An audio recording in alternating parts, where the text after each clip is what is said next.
লক্ষ্মী আর মিথুনের বিয়ে হয়ে গেল। দয়ারামের মনে হলো যেন ওর পরিবার সম্পূর্ণ হয়ে গেল। কিন্তু বিয়ের পর লক্ষ্মী মিথুনের কিছু অদ্ভুত অভ্যেসের কথা জানতে পারল। মিথুন প্রায়ই রাতে বিছানা থেকে উধাও হয়ে যেত। ও কোথায় চলে গেল?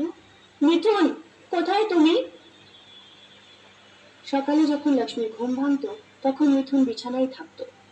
একদিন রাতে যখন লক্ষ্মীর ঘুম ভাঙল তখন মিথুন বিছানায় ছিল না। লক্ষ্মী উঠে পুরো বাড়িতে খুঁজতে লাগলো। আজ জেনেই ছাড়বো যে ও কোথায় যায়। লক্ষ্মী দেখল যে ওপরের দরজাটা খোলা আছে।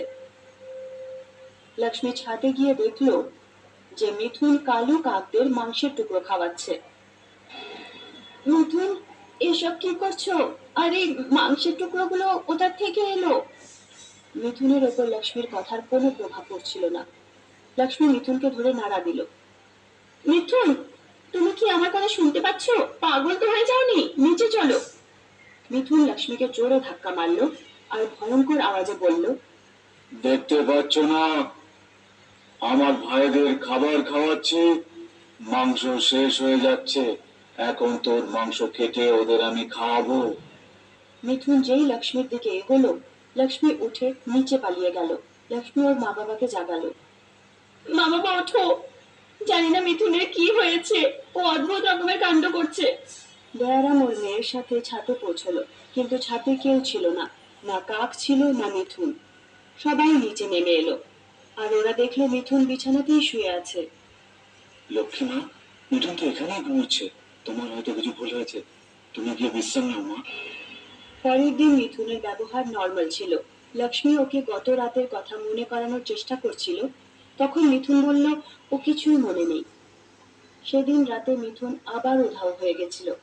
লক্ষ্মী এবার ওর মোবাইলটা নিয়ে ছাদে গেল। ও ভাবলো যে মিথুনের ভিডিও বানিয়ে নেবে ও। কিন্তু যেই ও ঘরের বাইরে গেল তখনও এমন কিছু দেখলো যে মোবাইলটা ওর হাত থেকে পড়ে ভেঙে গেল। কারণ মিথুন লক্ষ্মীর মা বাবার বিছানার সামনে দাঁড়িয়েছিল, আর হাতে ধরা ছিল দুটো মানুষের মাথার কঙ্কাল। মিথুন কঙ্কালের মাথা দুটো দিয়ে দয়ারাম আর তার স্ত্রীর ওপর হামলা করতেই যাচ্ছিল, কিন্তু লক্ষ্মী চিৎকার করতে লাগলো। লক্ষ্মীর চিৎকারের আওয়াজে দয়ারাম আর তার স্ত্রী জেগে গেল। মিথুন কঙ্কালের মাথা দিয়ে মেরে দয়ারামকে অজ্ঞান করে দিল।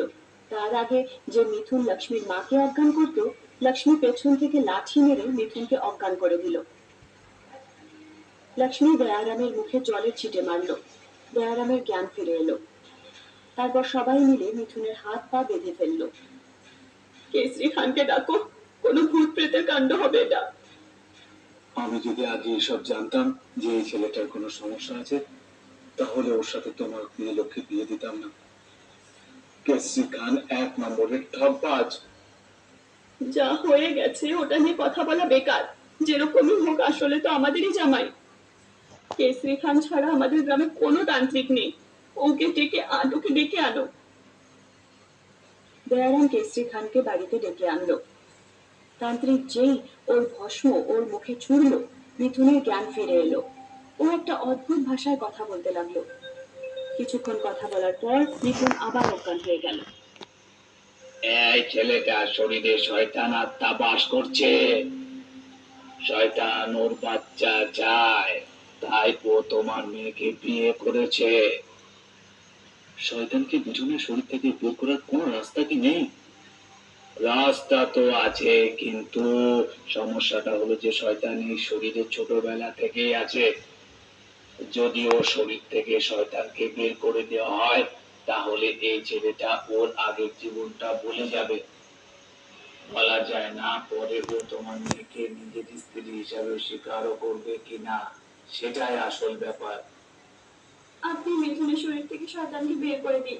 ও আমাকে স্বীকার করুক বা না করুক, কিন্তু ওর জীবনটা বেশি দরকারি আমার কাছে। তান্ত্রিক মিথুনকে 6 মাস ওর কাছে রাখলো। অনেক ঝাড়াঝাড়ির পরে শয়তান মিথুনের শরীর থেকে বেরিয়ে গেল। কিন্তু তারপর মিথুন একটা ছোট্ট বাচ্চার মতো হয়ে গেল। ও লক্ষ্মীকে চিনতেই পারল না। মিথুন ওর অতীতকে খুঁজতে বেরিয়ে পড়ল। 5 বছর কেটে গেল। লক্ষ্মী আজও মিথুনের জন্য অপেক্ষা করে আছে। আপনার কি মনে হয় মিথুন কি ফেরত আসবে? তাহলে নিচে কমেন্ট করে আমাদের বলুন।